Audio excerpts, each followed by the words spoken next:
Hello everyone, Amy R here with Prairie Paper and Ink, and I wanted to make another card with the Simon Says Stamp June 2017 Blissful card kit, because I also wanted to use the new to me Finetec watercolors that I just showed in my last haul video. So I started off with a piece of black cardstock that I had cut down, and then I used my anti-static powder tool on it first. Now I was just using my Fiskars stamp press to stamp the large image from the Floral Bliss set from Simon with Simon's clear embossing ink. And then I'm going to use the Simon Says Stamp ultra fine gold embossing powder because all this was still sitting on my desk from the last cards. I was like, why not? So I coated that with the embossing powder, and then I'm going to use my heat tool to melt it. This is always the best part. As the embossing powder starts to melt, I just love it. Even after over a decade of doing, making cards and all that, I still love this part when the embossing powder starts to melt. And technically, with an image like this, you could just leave it at this. It just looks gorgeous embossed, on black, on, well, any color really. I just think it's so pretty. But I really, really wanted to use these watercolors. So I'm using the Iridescent set here.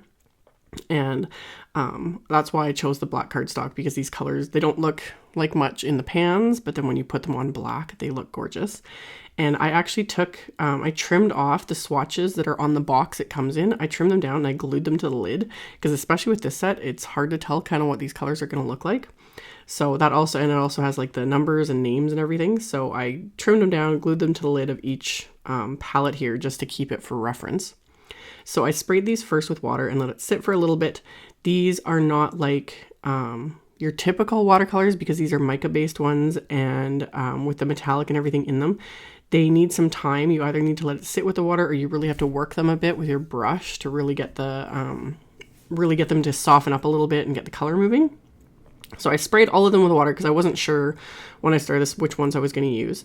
And then just started painting away. So mixed it up, and then I used the lid as my little palette there and started painting these onto the image with a paintbrush. And it's super simple, didn't do anything fancy, just painted on the color, and then would rinse off my brush and go on to the next color. So I kept closing my lid so that I could see the colors, how they're more how they're supposed to look on black, which again, down the road, I need to do actual swatches of these. It would save me the time and effort, but I couldn't resist. I wanted to play with these immediately because they're just fun. So I'm trying not to add too much water to this because, one, I don't want to do any fancy blending, and two, this is just black cardstock. This isn't like a watercolor paper or anything like that. It's not meant to, be saturated, but doing something like this is simple and fine, and it's not really going to do anything. It'll warp a little bit, but in the end, it's totally fine. So I'm going to speed this up now and go a little bit faster here as I just paint through this. But I just went along and was adding just different colors from the set because I was curious to see what each color looked like on the black. And I was just loving it.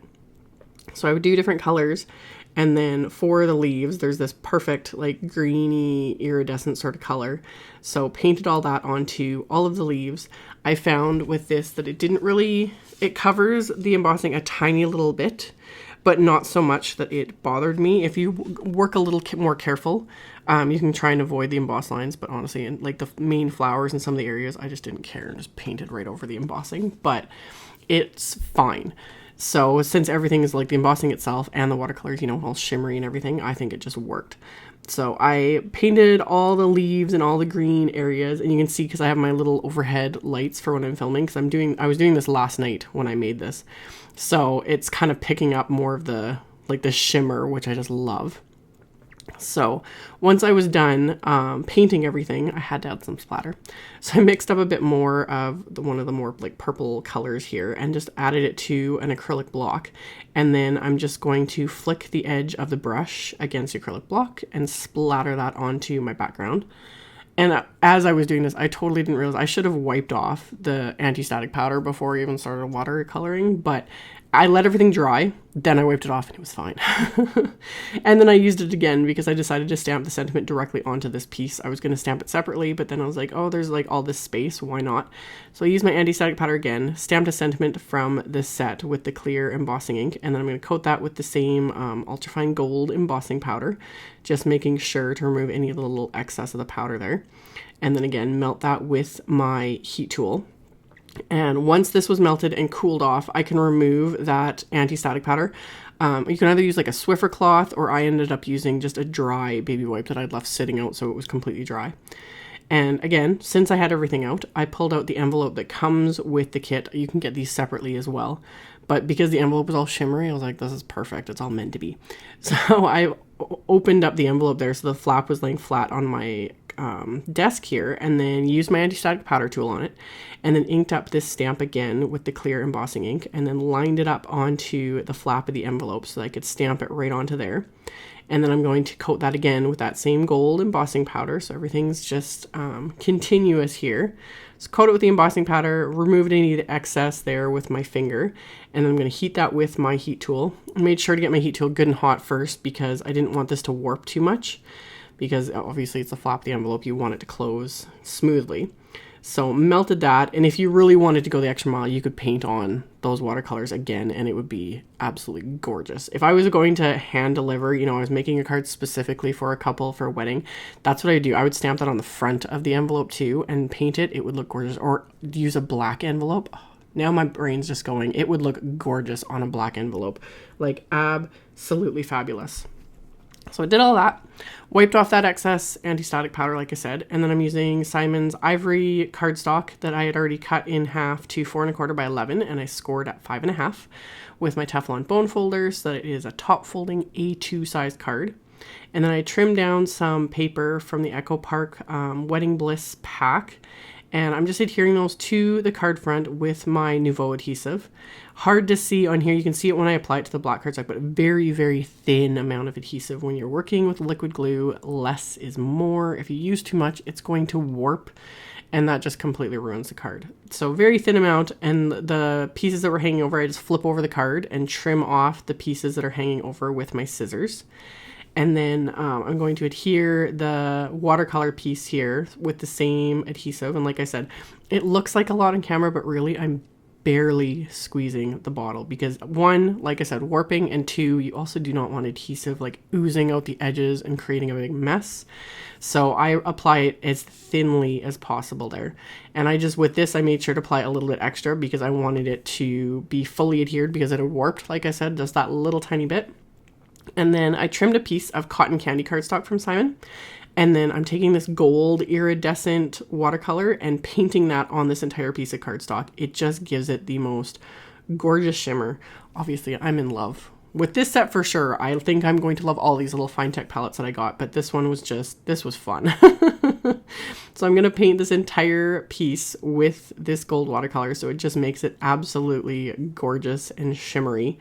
So I did that, let it dry, which only took a few minutes, and then applied a really thin line of adhesive with my Nouveau adhesive. And then I'm going to butt that right up against that black cardstock there and press that into place. And then there's a teeniest little bit that hung over the bottom of the card there. So same thing, I just flip it over and trim off that piece of cardstock with my scissors. So did all that, and that finished off the card front. So now I want to go on and finish off the inside of the card. So I had a piece of black cardstock left over from trimming down the piece for the front. So same thing, treat it with my anti-static powder tool, and then I'm going to stamp another sentiment from that same stamp set with the clear ink. And I just lined up my card front there so I could center everything the way I wanted it. And then I'm going to stamp that onto the cardstock, coat it with the same gold embossing powder, and then heat that up with my heat tool yet again. So tons of embossing on this card, but it's just fun. So yeah, melted that with my heat tool, and then I'm going to trim this down with my paper trimmer. So I'd centered it already so that all I had to do was line it up on my paper trimmer and cut it at 4 1/4 inches because I wanted to go across the entire inside of the card. So trimmed it down that way, and then I just used the wire in the center of my paper trimmer there to kind of eyeball and make sure I trim this down the size I want it.